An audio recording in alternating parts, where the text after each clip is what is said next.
Tax policy creators nomination. Let's talk. When I first saw my name on that list, I will not lie. I was excited, I was happy, I smiled. Not because of anything political, but because as a creator who has genuinely put in work, it felt really good that my effort was recognized. But if you have noticed how my trend moves, you must have noticed something. I sleep over things. My analysis matures with time. I don't rush. I allow my brain to breathe. I allow my emotions to settle. And then I'm able to think critically. So, after the initial excitement, something hits me.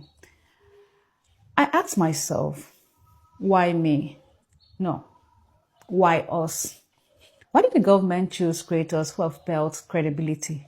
Not necessarily big accounts, because obviously I don't fall into that category, but those who've sweated for their platforms, those who speak truth boldly to explain tax matter at a time when the system itself has not earned public trust. And another question followed. Who likes the tax man?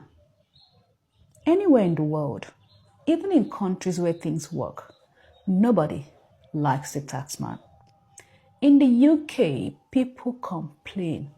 In the US, people complain. In Canada, tax season gives people anxiety. At least I've lived those three countries. In fact, in places where amenities work flawlessly, citizens still feel the pinch. The tax man is a universal villain.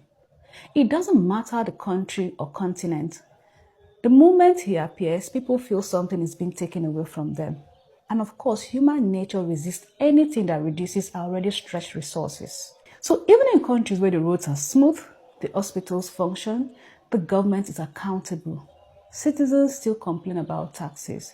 So imagine Nigeria, where people see little return on their contributions. Of course, the fear is deeper. The resentment is louder. The Nigerian government has a habit of grabbing the heaviest part of other countries' tax system without adopting the benefit that makes those taxes bearable. Today we are talking about VAT on fuel, a proposed 5% surcharge on defined petroleum products, an existing 7.5% VAT on diesel, and now a separate 15% import duty on imported petrol and diesel. These are heavy layers of taxation on one essential product. But what the government consistently fails to balance, and what is also its responsibility, is that in the same countries it copies these tax systems from, there is accountability for public infrastructure. In countries like the UK, if a pothole or road defect damages your car without road warnings or signs, you can actually file a claim against the council and be compensated, even more so where lives are lost. The law holds road authority accountable when they fail in their duty. But in Nigeria, from the start of your journey to the end, the roads themselves are the danger, and yet there is no system to hold anyone responsible. So tell me, how do you encourage such people to pay their taxes?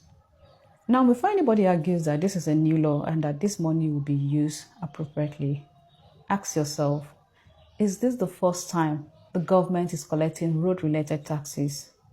What do you think the roadworthiness fees you pay every year is for? What about the vehicle license fees? What about the levies already embedded in pump prices? Were these just meant to pay salaries? We are forced to certify our cars as roadworthy every year, while the government refuses to certify the roads as worthy of those same cars. And that's exactly why trust, not tax, becomes the real issue whenever new taxes are introduced.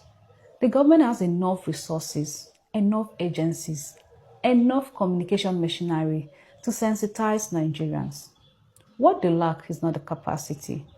What they lack is the credibility. Credibility cannot be borrowed from creators. Credibility cannot be outsourced to influencers. If whole taxes produce no visible result, then introducing new tax is not the solution. The solution is fix your accountability first, show result, and trust, then the people will simply follow. But honestly, and most genuinely, I want to thank the system for the recognition.